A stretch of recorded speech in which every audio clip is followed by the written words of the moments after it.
Se você tem o sonho de morar, trabalhar ou estudar fora do país, então fica com a gente, porque o De Frente com o CEO hoje vai falar sobre o mercado de intercâmbio e educação internacional. Isso porque vamos ficar de frente com Celso Garcia, fundador e CEO do Grupo CI. Embarque com a gente nessa entrevista. O De Frente com o CEO começa agora.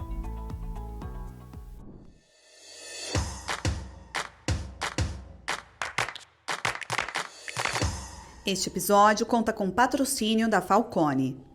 Celso, seja muito bem-vindo ao De Frente com o CEO.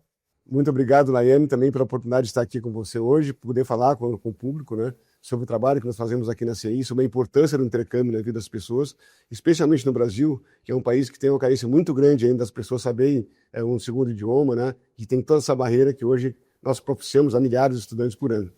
Muito bom. Muito obrigada também por nos receber aqui na sede da CI. E para começar, antes da gente falar do negócio, do futuro desse mercado internacional, eu quero conhecer um pouquinho da sua história, Celso. Até porque você é um empreendedor e veio de uma família que é do agronegócio. Quando foi que você teve um insight para empreender no Brasil? Isso é muito legal, né? Porque realmente a minha família, o meu pai plantava arroz, plantava soja no Rio Grande do Sul, e eu me envolvia muito com isso. Quer dizer, acho que era o sonho de todo pai, né? Que o filho continue fazendo o que o pai faz.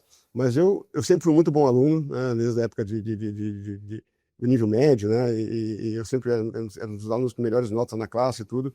E naquele momento, então, os alunos bons faziam medicina, faziam engenharia, né. Eu disse assim, poxa, eu fiquei empolgado com aquilo, demonstrar que realmente eu conseguiria entrar no curso de engenharia, e eu fiz vestibular.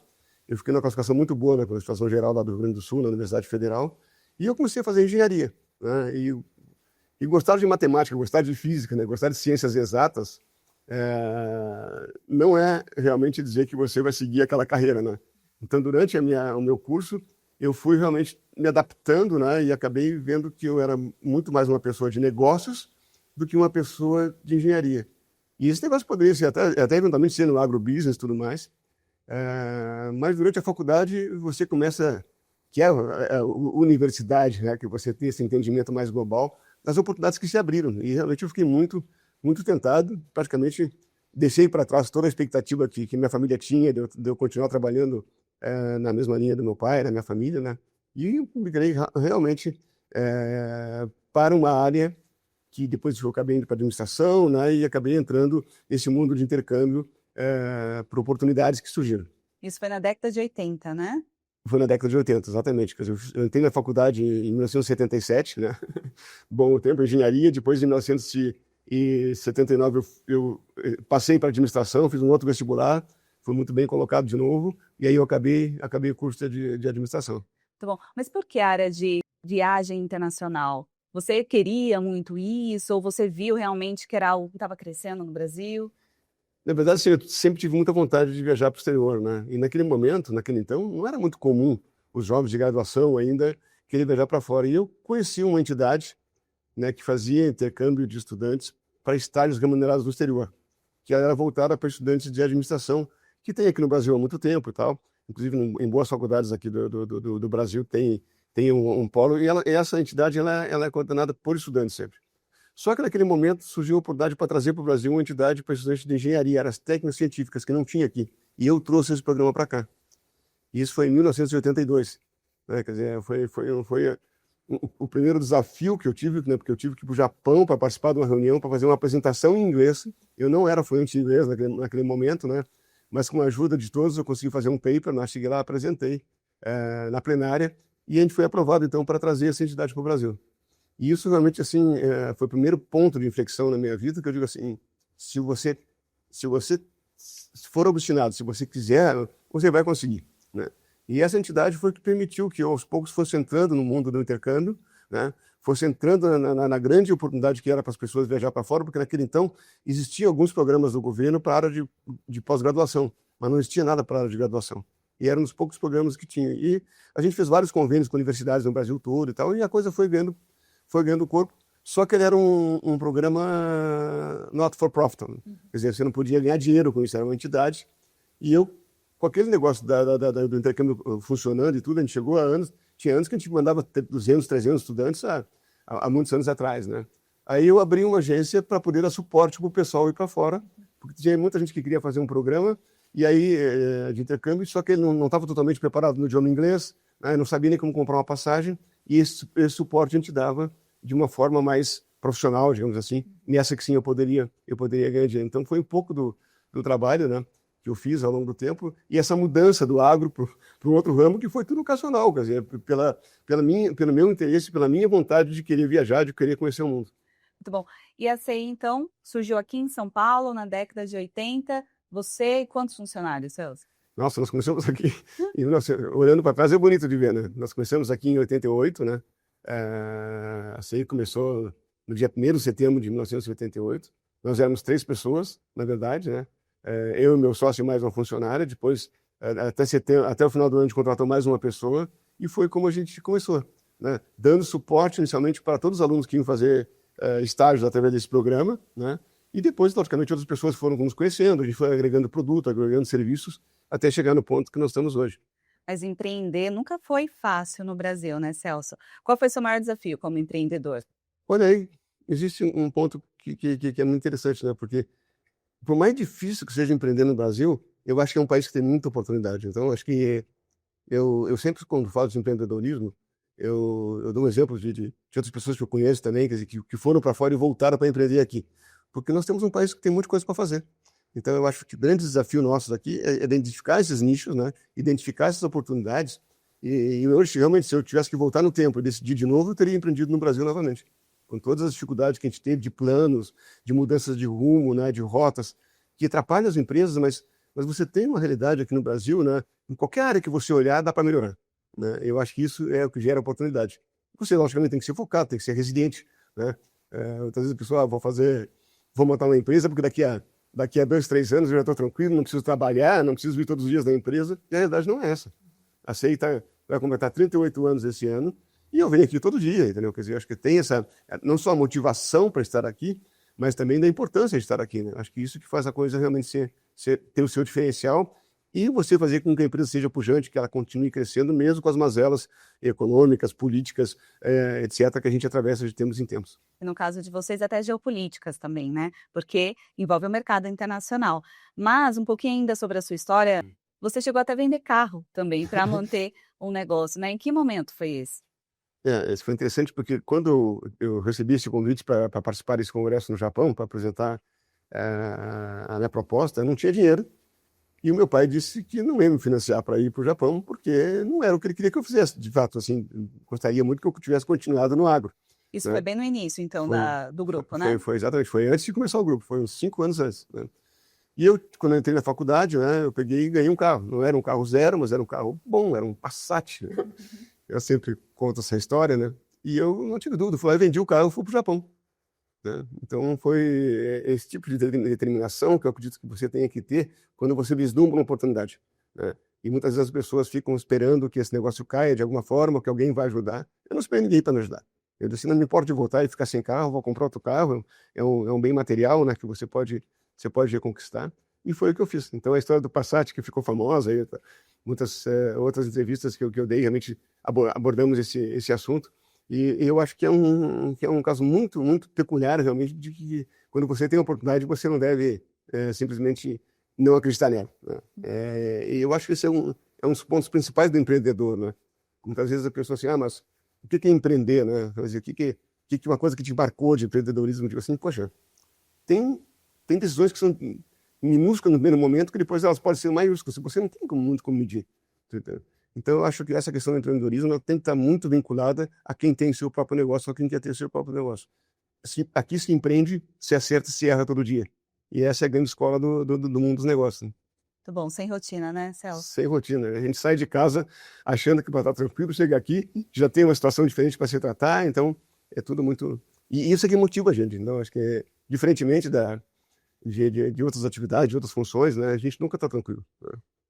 Boa, muito bom. Vamos falar agora do negócio, até porque o Grupo CI cresceu desde a década de 80. Conta pra gente, até muita gente não conhece, além do Grupo CI Intercâmbio, que é mais famoso, você também tem outras empresas dentro do grupo, né? Conta pra gente um pouquinho dessa grande companhia. Exatamente. Nós sempre, desde que a gente começou a empresa, nós tínhamos muito essa posição, realmente, de focar na educação internacional, né? A oportunidade de pessoas irem para fora e melhorar, quer dizer, não só com o curso que ele está fazendo lá, mas com a convivência, com conhecer o país, com conhecer costumes, o que é o que o intercâmbio propicia, né? Não é só você chegar lá e sentar numa carteira, né, e ficar estudando, quer dizer, você tem todo mundo para descobrir. E nós fomos muito bem, realmente, com a CI, felizmente, né, fomos crescendo, e aí surgiram oportunidades para a gente, porque a gente tem um público muito peculiar na mão. E surgiu a oportunidade de nós entrarmos no segmento de viagens de formatura, festas de formatura e colação de grau, né?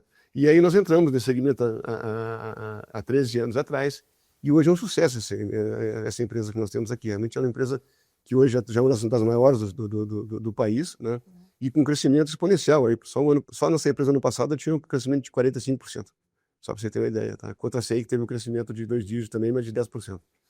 Então, durante a pandemia, nós entramos num outro negócio, que é um negócio... Enquanto muitas empresas na pandemia se recolheram, nós fomos num outro nós nos adaptamos, né? Nós tínhamos que diminuir a estrutura, né? Mas nós continuamos investindo. Investimos dentro do conceito do grupo, né? De criar esse grupo que não tinha, que eram empresas separadas, aí que nós criamos o grupo. E aí isso tudo permitiu realmente que a gente chegasse até a Trilha Educação, né? Que é uma empresa de viagens pedagógicas, né? O que faz a viagem pedagógica? Ela permite que você tangibilize na prática aquilo que você aprendeu na sala de aula. Eu sempre dou exemplo. Então, se na escola a professora fala de agricultura orgânica para os alunos de 5 anos, nós levamos esses alunos numa fazenda orgânica para entender o que é uma alimentação orgânica. Se ele vai falar sobre a Fundação de São Paulo, por exemplo, nós levamos os alunos no pátio do colégio, onde o Anchieta começou e montou a sua primeira capela aqui. Então, só que hoje nós temos 180 roteiros, né, no Brasil e no exterior. Então, isso, quer dizer, e por que esse movimento?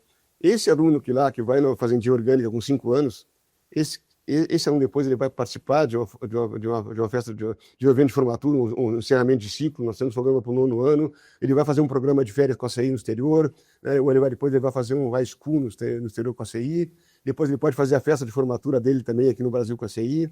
E depois ele pode fazer uma graduação, uma pós-graduação. Então a gente se colocou muito com o grupo com a ideia de ser aquele parceiro da vida da pessoa até enquanto ele for estudante, quando ele estiver no mercado de trabalho e precisar se aprimorar. Então esse é um pouco da nossa história do grupo aí, que já vem há 13 anos atrás começando, mas em 23 foi que nós formalizamos a criação do grupo.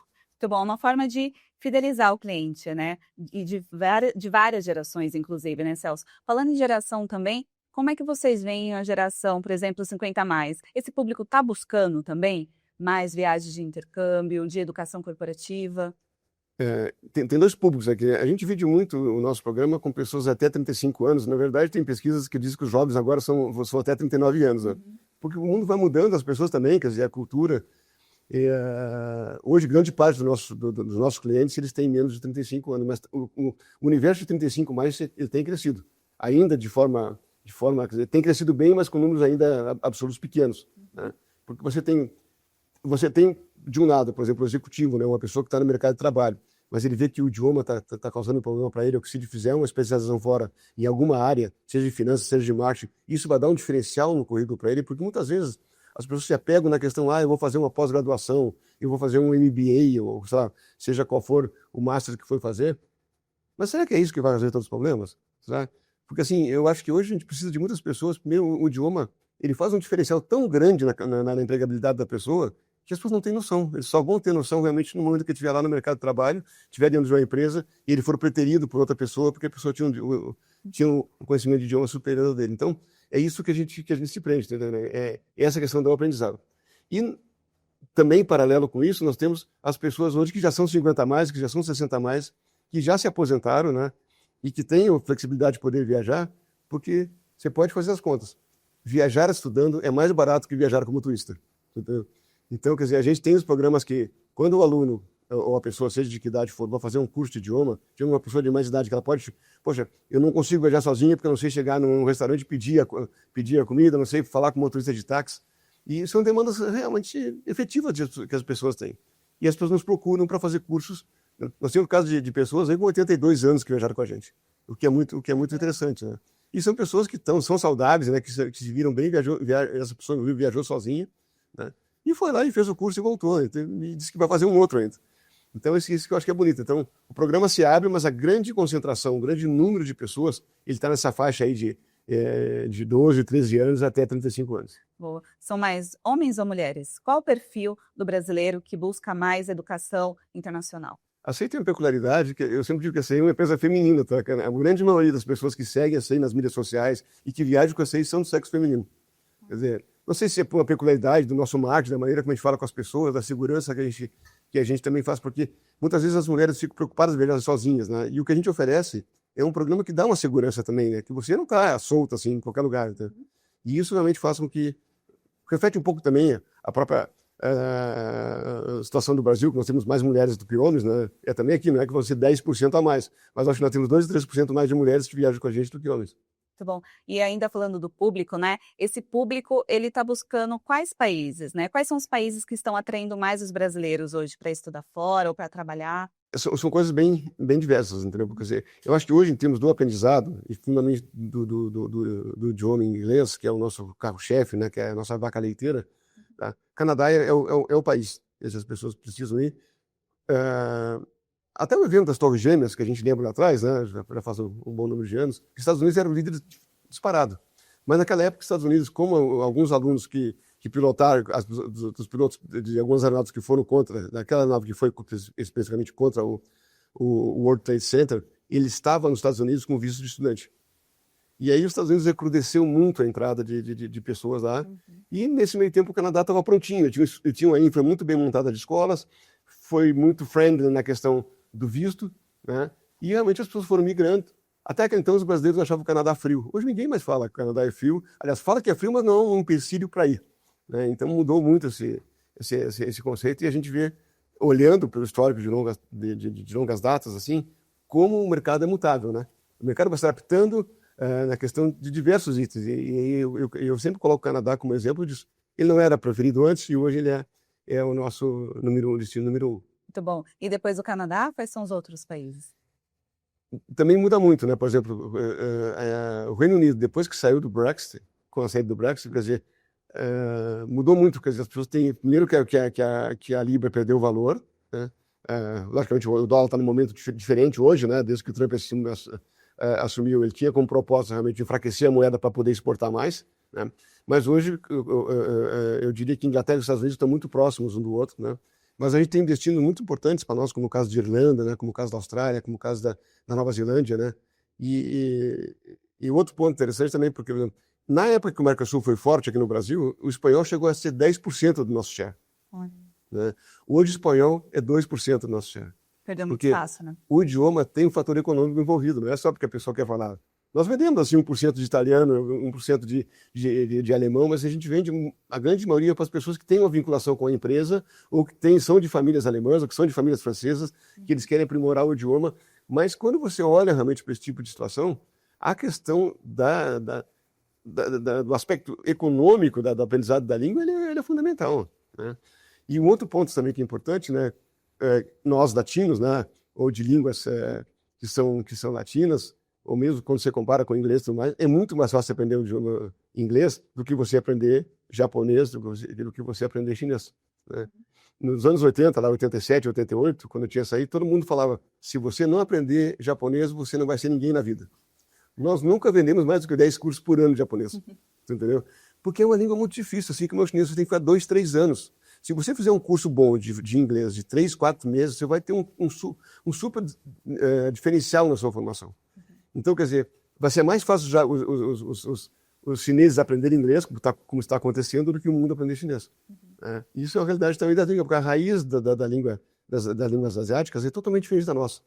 E os ideogramas também, você tem que aprender o ideograma, é outra cultura, né?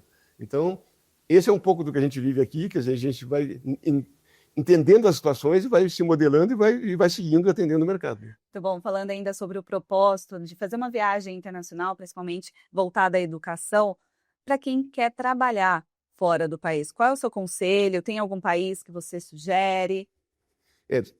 Devia ter abordado esse item na sequência, né? Mais uma vez colocando assim, a CI não é uma empresa de imigração, tá? E a CI não é uma empresa de vistos. O que nós propiciamos? Nós propiciamos a imigração através da educação, né? Os países estão ávidos por pessoas qualificadas, entendeu? Então, assim, aquela pessoa que nos procura justamente só para arrumar um emprego, eu acho que ele está indo no endereço errado. Nós temos ótimas oportunidades para quem quer estudar, para quem quer melhorar, para quem quer se desenvolver, né? E aí realmente ele vai poder ficar no país trabalhando. Nós temos programas hoje muito interessantes, tanto para o Canadá, como para a Austrália, para a Nova Zelândia, para a Irlanda, né? Mas todos eles têm esse fator da educação junto. A pessoa não vai lá só para trabalhar, né? Então eu acho que esse é um pouco do que a gente sempre prega aqui para as pessoas que nos procuram, né? E por que essa aí realmente é tão sucesso foi esse ponto, que a gente é muito direto nessa questão do que a gente oferece. Muito bom. Mas tem alguns países que ajudam nesse processo, né, de estudo e trabalho. A Irlanda é um deles, não é? Ou já foi? Não, a Irlanda hoje é um país muito importante também. Tiveram uma série de mudanças durante a pandemia, né? Os países tiveram que se adaptar, a Irlanda, o Canadá, a Austrália, a Nova Zelândia, né? Tiveram que se adaptar porque mudou o mundo todo, né? Então, só que o mercado realmente ele foi se adaptando também. Então, na Irlanda, o que antes você ia para ficar lá 3, 4, 5 anos fazendo curso de idioma, hoje você não pode mais. Você tem um limite de semestre que você pode fazer um curso de idioma. E o governo hoje tem disponível uma série de programas de higher education, de graduação e de pós-graduação, que é o que a gente mais vende na Irlanda hoje. A CEI tem loja na Irlanda e o nosso desempenho lá ele é muito relevante também, né? Porque nesses países que recebem muitos estudantes, como o caso do Canadá, da Irlanda, da Austrália, nós temos unidades nossas nesses países, que ajudam os brasileiros a entender da logística, da experiência que eles vão viver lá, e também ajuda eles a se rematricular em outros programas para ir moldando a carreira dele, porque esses países, o que eles querem de fato? Quer dizer, pelo menos quando eles buscam as pessoas que viajam através de agências como a CI, eles querem pessoas que queiram crescer, né? E eles têm carência de mão de obra. Então, se você está aqui no Brasil e você quer crescer, você tem que consultar a CI, né? Então, porque não é uma agência de emprego, quer dizer, nós não trabalhamos com alguém que vai lá simplesmente para trabalhar no mercado de construção civil, né, ou trabalhar em qualquer outro mercado. Nós vamos mandar pessoas que querem crescer. É óbvio que tem muita gente que até vai para lá e acaba trabalhando um período na empresa de construção, mas assim, se ele não for crescendo, ele não vai conseguir renovar o visto e ficar lá. Celso, você chegou a comentar também da pandemia e ficou uma dúvida aqui. Eu gostaria de saber como vocês conseguiram contornar o desafio que foi a pandemia para o negócio, né? Eu acho que a pandemia foi o maior desafio que nós já tivemos, né? Tivemos lá as Torres Gêmeas, a quebra do Lehman Brothers, né? Tudo isso que nós passamos, né? No começo, com inflação de 80% ao ano. Mas eu diria assim que a pandemia ela foi impactante, mas ela foi realmente assim, eu acho que para as empresas realmente obstinadas como a CI, elas foram um mundo de oportunidades, né? Na época da pandemia, eu acordava, vinha para cá e assim, putz, empresário, ele quer inovar sempre, né? Eu vinha para cá para resolver problema. Era todo dia resolver problema, porque tinha tantos alunos que estavam lá em tal lugar, que não conseguiam viajar. Nós chegamos, quando fechou, nós tínhamos mais de 2.000 alunos fora do Brasil, tá? E muitos deles menores de idade. Foi muito interessante. Nós fretamos voos diretos, nós fizemos fretes do Canadá para cá para trazer estudantes, coisa que nenhuma outra empresa tinha feito, né? Porque naquele momento os pais pressionavam a gente, traga o meu filho, eu quero meu filho em casa. E tinha uma parcela pequena, assim, não deixa o meu filho lá, porque ele está mais seguro lá, que lá tem vacina, aqui não tem vacina. Então você vê como a gente tinha que viver com a situação, e ao mesmo tempo nós olhamos para o negócio e assim, o que a gente faz, né? Poxa, nós olhamos aqui assim, vamos melhorar a nossa empresa, porque nós sempre fomos uma empresa saudável, sempre tivemos muita preocupação com caixa. E nós contratamos uma consultoria de turnaround, né? Nós investimos na Maze, investimos na Trilha, tudo foi durante o período da pandemia. E quando acabou a pandemia, em 2022, nós já começamos a crescer, entendeu? A mesma Maze, em 2022, ela vendeu mais do que tinha vendido em 2020, no começo de 2020. Então, são situações que você pega, e quando eu olho, hoje é uma empresa muito mais leve, né? Muito mais moderna, entendeu? E muito mais efetiva, eu diria assim, tipo, graças a tudo isso que a gente fez, de olhar para frente, assim, qual é o nosso futuro, onde que a gente vai. Eu sempre tenho um exemplo que eu coloco aqui, né, perdão. Até essa data, assim, nós tínhamos um malote grande, um malote semanal ou diário, né, com as lojas da CI. Tá? Porque a gente trabalha com muitos documentos, né? Se você vai aplicar para um visto, você tem que mandar o histórico escolar, né? Naquela época era tudo, tinha que ser original, carimbado, reconhecido firma. Nossa, a pandemia acabou com isso. Hoje qualquer documento em PDF ele é aceito em qualquer parte do mundo, entendeu? Nós não temos malote. Então, quer dizer, eu tinha 2 pessoas aqui só para administrar um malote. Olha que loucura, porque tinha muitas lojas. Tem muitas lojas, felizmente, né? Então, eu acho que tudo isso aí a pandemia permitiu. É um exemplozinho simples, entendeu? Mas você vê que quando você consegue adaptar e ser rápido, né? E ao mesmo está acontecendo agora com a IA, né? As empresas que não se adequarem, que não começarem a usar a IA no seu dia a dia, elas vão ter problema.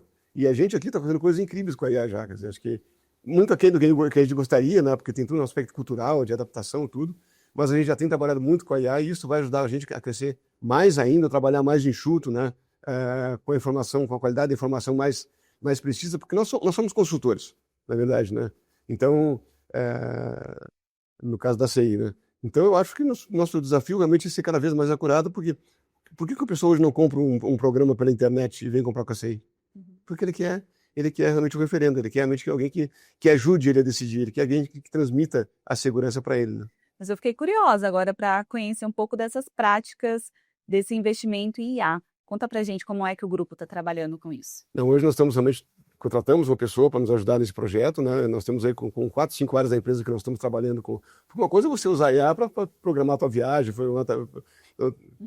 é muito fácil, todo mundo está usando, né? Ali, mas como você pega no operacional de uma empresa, o que você pode fazer com a IA para melhorar a qualidade do serviço? Entendeu? Eu não acredito assim que a IA vai, principalmente no nosso caso, né? Porque nós trabalhamos com pessoas de um nível importante também, né? Mesmo nossa equipe de operações aqui tem que saber falar inglês, a maioria deles, que são pessoas que têm um nível. Mas eu acho que tem muita coisa hoje que a gente faz, essas pessoas poderiam ser melhor aproveitadas, né, do que ficar checando realmente se chegou a matrícula, se não chegou a matrícula, Então, isso tudo acho que a IA está ajudando em algumas partes e vai ajudar cada vez mais. Muito bom. E Celso, por acaso vocês têm algum programa voltado para empresas, para educação corporativa mesmo, ou não? Nós temos, mas não é interessante, né? Essa demanda existe, mas assim, existe no Brasil ainda uma situação que muitas vezes as pessoas esperam que a empresa vai ajudar. E hoje você não vê muito esse retorno das empresas querendo ajudar. As empresas muitas vezes liberam a pessoa para fazer nas férias, né? Mas não há no Brasil ainda esse conceito muito forte. Eu acho que é questão de tempo, tá, Laiane? Isso vai acontecer em determinado momento, tá? Mas eu diria que a demanda é pequena. Nós temos acordos com vários grupos grandes de empresas, vendemos lá para os funcionários, entendeu? Mas você vê que aí não há participação da empresa. Ela abre a porta, mas ela mesmo não financeiramente não investe, né? Então é o que acontece. E é um segmento crescente, cada vez mais as empresas estão abertas para isso, assim como as escolas também estão abertas para isso, né? De propiciar realmente aprendizado do idioma, uma experiência internacional, que é o que a gente mais valoriza. Interessante. Isso acontece lá fora? Você que conhece tantas culturas, né, fora do Brasil, você vê esse movimento acontecendo nas empresas no exterior? Já aconteceu há décadas e décadas. Para muitas empresas americanas, empresas de países desenvolvidos, ou supostamente desenvolvidos, né, eu acho que elas sempre investiram muito nisso, né? Nós aqui, os brasileiros, agora que estão começando a quebrar essa barreira de ir para o exterior, né? Agora que eu digo assim, nos últimos 10 anos, 15 anos, talvez. Mas é recente, é uma coisa muito de pouco tempo aqui para nós. Então é um processo ainda em desenvolvimento. Como eu falei para você antes, o mundo vai se adaptando, o Brasil vai se adaptando nos fatos, né? Então eu vejo que isso é uma oportunidade que tem. A gente sempre olha para frente com a CI, porque a gente sempre olha onde é que nós vamos estar daqui a 10 anos, daqui até 15 anos. Porque mesmo com uma empresa que vai fazer 38 anos, você não pode parar de olhar para frente, né? E como é que vai se moldando o processo, e é isso que é o nosso desafio de todo dia. Muito bom, falando de desafio, né? O Brasil tem esse desafio de democratizar o inglês, o espanhol, enfim, o idioma para a população, né? Na sua visão, o que falta para democratizar o ensino de idiomas no Brasil? Nossa, falta tanta coisa, né? Primeiro que a gente não tem professor. Começa da base ali, né? Começa da base, né? Que mesmo que você queira que o governo hoje, mesmo na escola pública, né? Você vê uma série de iniciativas hoje de alguns governos fazendo aí, criando oportunidades para que pessoas do nível médio possam para fora fazer cursos. Nós vendemos para o governo também, tá? Ou fazer um programa de high school.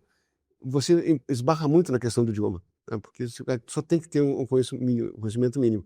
E esse conhecimento hoje é isso aí. Quer dizer, se você botar amanhã aqui, se o governo criar um critério que a partir do ano que vem todas as escolas vão ter que ter curso de idioma 2 vezes por semana, não vai ter professor, né? Então nós temos que todo um processo para fazer, para capacitar, formar e capacitar professores, né? E aí depois realmente começar a entrar nesse processo.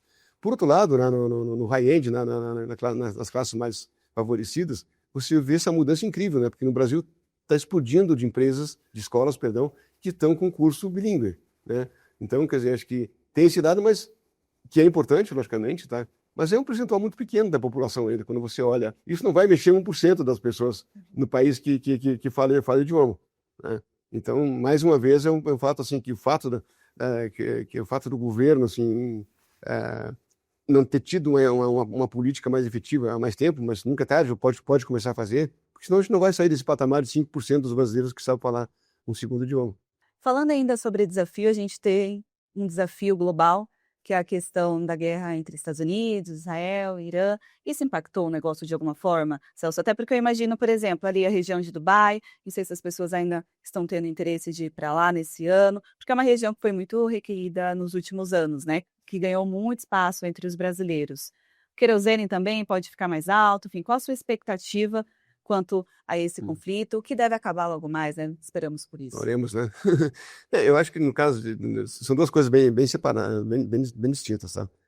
A questão de Dubai, que é um destino maravilhoso, né? Acho que não sei se você teve lá, eu já tive a oportunidade de estar mais uma vez.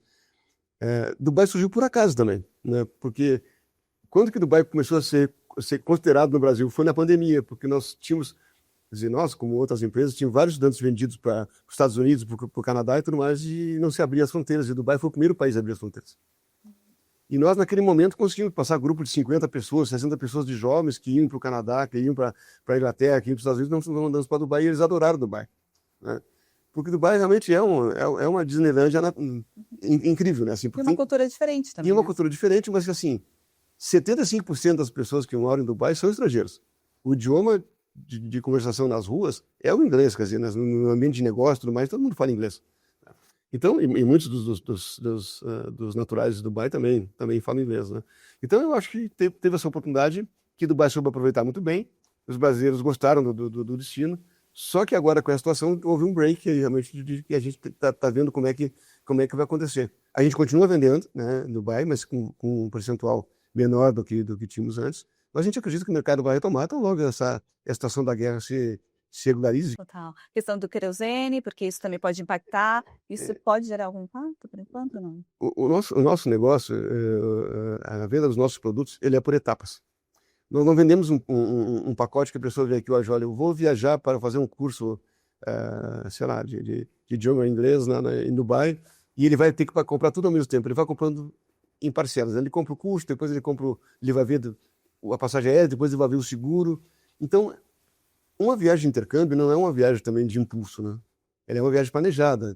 Então eu acho assim, nós já vivenciamos outras situações, né, como essa, as pessoas não deixam de viajar, né, porque é uma viagem planejada. Celso, para fechar essa parte, esse bloco de negócios, fala para gente o quanto que essa empresa milionária pretende crescer nesse ano, considerando que estamos falando de um ano que vai ter eleições e Copa do Mundo. Pois é, nós somos otimistas, tá? Mesmo com a questão da Copa do Mundo, com a questão das eleições, a questão do maior número que eu já tive na história de feriados e feriadões esse ano, se você olhar o histórico, eu acho que não lembro de um outro ano com tantos feriados que vão permitir feriadões, né? A gente é otimista, né? A nossa meta de crescimento do grupo, a gente tem por empresa, né? Eu acho que na média vai ser em torno dos 25%, né? Porque assim, nós estamos num segmento que ele é muito... eu diria que ele é novo ainda, entendeu? Um segmento que tem muita demanda, né? Então acho que a gente está bem otimista. Nós crescemos muito bem o primeiro trimestre, tá acima desse valor, desse percentual, inclusive, né? E superando o ano passado também, quer dizer, acho que nesse primeiro trimestre. Mas com o grupo nós crescemos muito no segundo semestre do ano passado. Então, estamos indo bem, a gente está otimista, mas sempre com o pé atrás. O Brasil sempre você tem que ter um plano B, né? Então, quer dizer, a gente não sabe como é que as pessoas vão se comportar, como é que vai ser realmente essa questão aí hoje. Hoje eu estou almoçando com meus diretores do almoço, e nós dizemos, poxa, mas a gente tem um feriado essa semana agora, né? No dia 1º de maio, é outro feriado que é um dia antes do último dia do mês, que é o maior dia de vendas. E é um feriadão. As pessoas vão comprar no dia 30 ou não vão comprar no dia 30, né? Então, quer dizer, são todas situações que a gente tem que viver no dia a dia, né? Que o que a gente faz é muito diferente do varejo, é muito diferente de outros segmentos, né? Então, a gente tem que se adaptar, mas a gente é otimista, a gente acredita que vai ser um ano muito positivo aí. Muito bom. Agora vamos falar de liderança, Celso, até porque você está nessa área aí, liderando uma companhia desde a década de 80. Para você, quais habilidades um bom líder tem que ter? Olha, eu diria que são algumas, viu? A primeira é paciência, a segunda é saber ouvir, a terceira é montar boas equipes, né? E a quarta é ser resiliente, né? Acho que isso é fundamental, são 4 pontos assim que eu acredito que que o bom empreendedor, né, o bom gestor, na verdade, ele tem que ter no seu dia a dia, no seu mindset, acordar sempre pensando nisso, né? É óbvio, quando você monta uma equipe boa, essa equipe está com você, eventualmente, de tempos em tempos, você pode fazer ajustes, etc. Mas nada funciona sem equipe, né? Então, esse acho que é um ponto importante, né? E saber ouvir também, eu acho que é um outro desafio, realmente, porque muitas vezes, quando você tem uma empresa, você, no caso da CI, principalmente da Mesa, da Trilha, né? Ah, muitas pessoas acham que o fato de ter uma empresa que não é tão grande, nós somos uma empresa grande dentro do nosso segmento, né? Mas não está entre as 100 maiores do Brasil nem nada. Então, muitas vezes, a pessoa acha que o fato dele ser o dono da empresa, ele é o que sabe tudo. E, na verdade, não é assim. A gente monta uma equipe aqui e essa equipe é muito participativa em tudo que a gente faz. Eu acho que isso é uma grande habilidade para quem vai empreender, né? Tá bom, quantas lojas tem a CI hoje no Brasil? Hoje nós estamos com cerca de 82 lojas, né? Em todas as regiões. Em todas as regiões, não tanto na região norte, né, que tem algumas carências ainda, nós estamos trabalhando para... Já tivemos, antes da pandemia, temos uma carência para voltar, né? Nós estamos hoje também fora do Brasil com unidade no Canadá, com unidade na Irlanda, com 5 unidades na Austrália, né? Então, tem uma presença importante nesse país. Muito bom. E Celso, você já viajou quantos países? Nossa, mais de 60, né? Chegou um momento que eu parei de contar. Então. Sensacional. Qual deles você mais gostou? Eu acho que tudo depende do momento da vida, entendeu? Logicamente, a primeira vez que eu fui para os Estados Unidos, hoje eu achei maravilhoso, né? Tudo que a gente viu falar aqui, que via os desenhos na televisão, filmes na televisão, você chega lá, você vai visitar Hollywood, você vai visitar Nova York, que te encanta os olhos, né? Depois, quando você vai para a Europa, todo o aspecto cultural, porque o mundo todo vive o eurocentrismo, né? Toda a história do mundo é baseada na história da Europa, né? Então, quer dizer, você se encanta com aquilo. Mas depois que você começa a conhecer outros países, começa a conhecer a Ásia, começa a conhecer outros destinos, né? Lógico que é muito pouco provável que a primeira viagem de uma pessoa vai ser para a China, entendeu? Uhum. Então, quer dizer, eu acho que tem todo um programa, assim, eu faço 40 anos que eu tenho a wishing list, para onde que eu quero ir, e eu vou adaptando essa lista em função daquele momento que eu estou vivendo também, qual é a situação da humanidade, né? Se você, poxa, talvez hoje, aquela viagem que para mim me encheu os olhos, talvez hoje seria a China, não seria os Estados Unidos, né? Então, assim, eu fui à China há 12 anos atrás, estou louco para voltar lá, porque ela não é mais a mesma China. Se você volta para os Estados Unidos, mudou muito bem. Tem a IA, tem uma série de coisas de tecnologia, né? Mas, assim, tudo que eu ouço falar e ler sobre a China hoje, que está na outra dimensão, que não tinha há 12, 13 anos atrás, né? Então, eu acho que isso que é interessante. E a gente, com a idade também, vai aprendendo também. Eu gosto muito de história, por exemplo, tá? Nossa, eu fui para o Uzbequistão. Foi uma viagem maravilhosa, entendeu? Assim, que eu não imaginava fazer parte da Rota da Seda. Fui conhecer Kiva, fui conhecer outras cidades importantes da época da Rota da Seda, que estão muito bem mantidas, né? Então, são situações que eu acho que você tem que mesclar hoje em dia, né? Eu vou para a Europa com o maior prazer, né? Eu vou para os Estados Unidos, para o Canadá com o maior prazer, mas hoje, se eu tiver que escolher um lugar, não vai ser nem na Europa nem nos Estados Unidos para viajar. E qual vai ser? Qual o próximo destino do Celso? Eu vou agora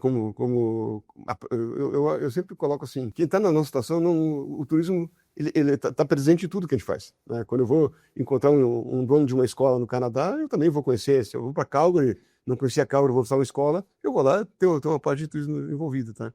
Mas minha próxima viagem agora eu vou para Tanzânia, né? Que é onde tem os safaris mais autênticos do mundo, né? Tem a grande migração que ocorre em agosto. Eu vou estar lá em agosto para presenciar isso aí. Vai ser a primeira vez? Para Tanzânia, sim. Eu já fui para outros países da África, né? Eu já fui para a África do Sul também. Já vi os games lá na África do Sul, né? Os safaris. Mas não dá para comparar. Por mais organizado que seja a África do Sul, são fazendas administradas, né? E lá você sabe quantos leões você tem que ter, quantos animais X você tem que ter, porque você tem que formar um ecossistema perfeito, né? Na Tanzânia, não. É o mundo como ele é, entendeu? Então, é isso que está me motivando a ir para lá. Muito bom. E considerando todas essas suas viagens, em mais de 60 países, né, Celso? Sim. Teve alguma lição de liderança, algo que você aprendeu lá fora, que você aplica aqui no Grupo CI?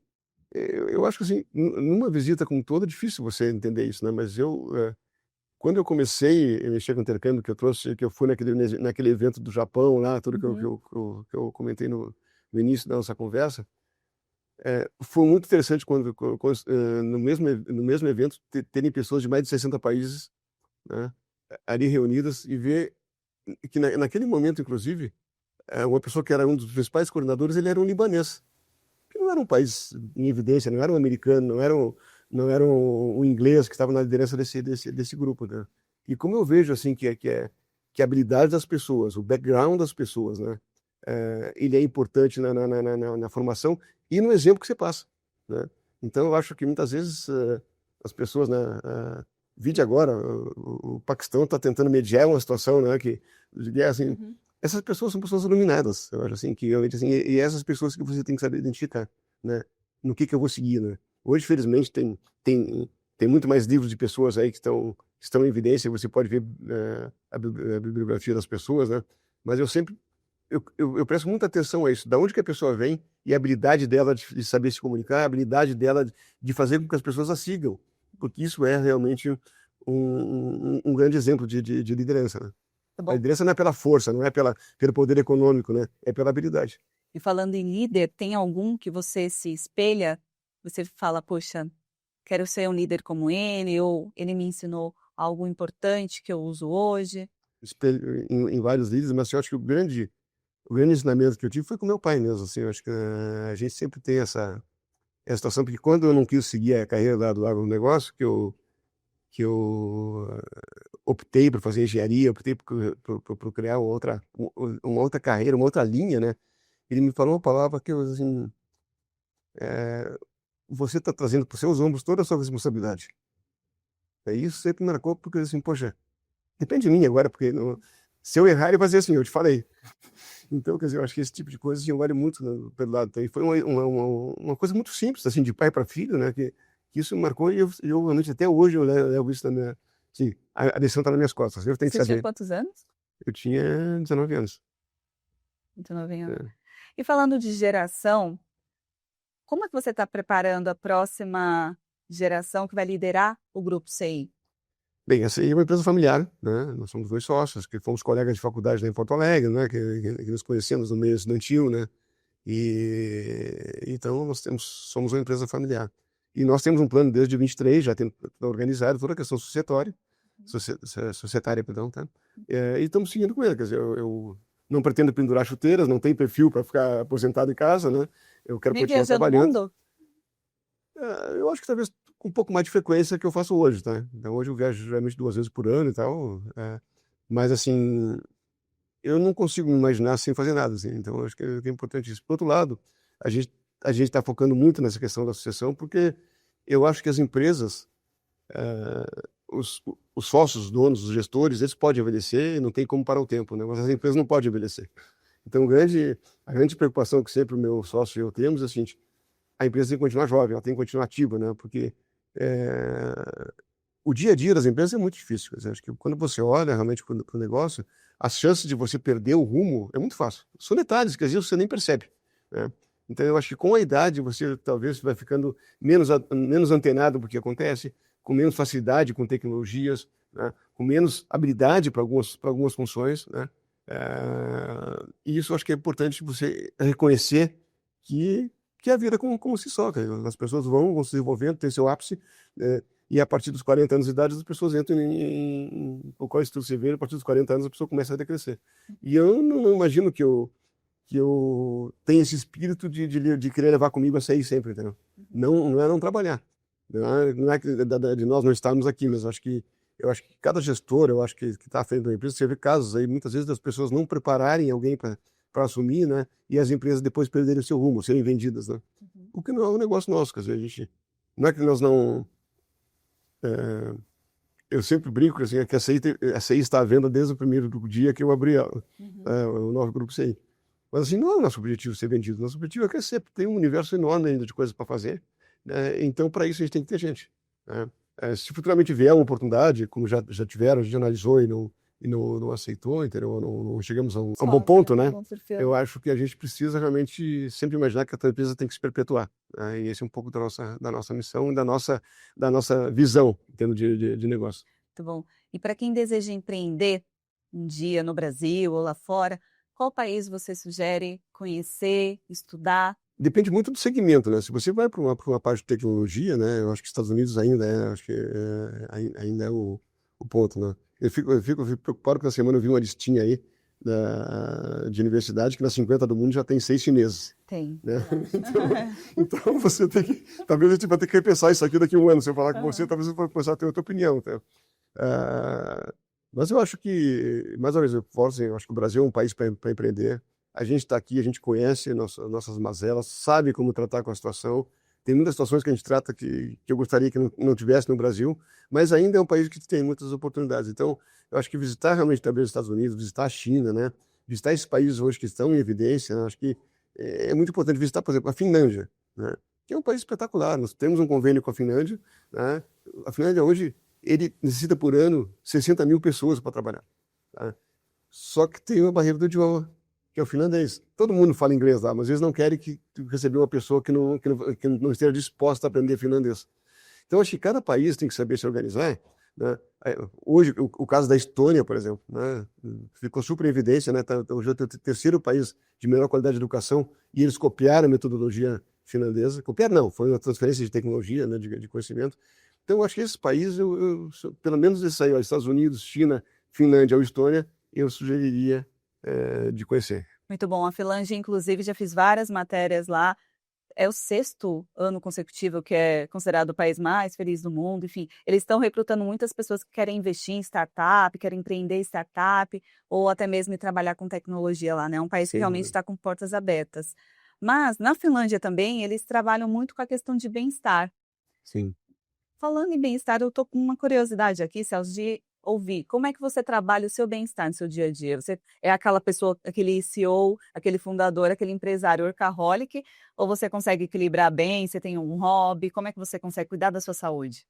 Olha, eu já fui mais workaholic, assim, hoje eu procuro realmente equilibrar mais, né? Acho que também faz um pouco do momento da vida, né? Mas eu sempre fui muito ligado em atividade física, né? Eu sempre gostei muito de cavalo, eu tenho cavalo, eu ando a cavalo como hobby, não compito, não salto nem nada, né? Eu gosto muito de barco, né? Então eu procuro sempre nos finais de semana fazer atividades que me desestressem um pouco, que eu possa realmente não ficar tão ligado, embora eu chego sábado, domingo, eu vou ler os e-mails, não consigo não ler, né? Mas eu acabo tendo esse tipo de postura para desligar um pouco, né? E tem feiras, tudo mais, que vocês trabalham também, né? Quando vai ser a próxima feira? Vai ser em setembro, né? Nós temos 2 feiras por ano, que são feitas principalmente em São Paulo, mas depois nós pegamos 3 a 4 cidades, onde tem unidades da CI, e nós fazemos uma pocket feira nesses lugares, que é muito importante também, porque muitas vezes a pessoa tá em Salvador. Não tem eventos internacionais em Salvador, por mais que seja uma das 5 maiores cidades do Brasil, né? Então a gente leva o nosso evento para lá, assim como leva para Ribeirão Preto, assim como leva para Balneário Camboriú, entendeu?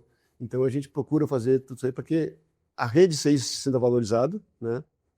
E o público local também tem a oportunidade de ir falar com fornecedoras, escolas e universidades do mundo todo. Muito bom. Celso, nosso tempo está acabando, passou rápido, né? Muito rápido. Passou voando. Por isso que eu estou indo para a nossa última pergunta.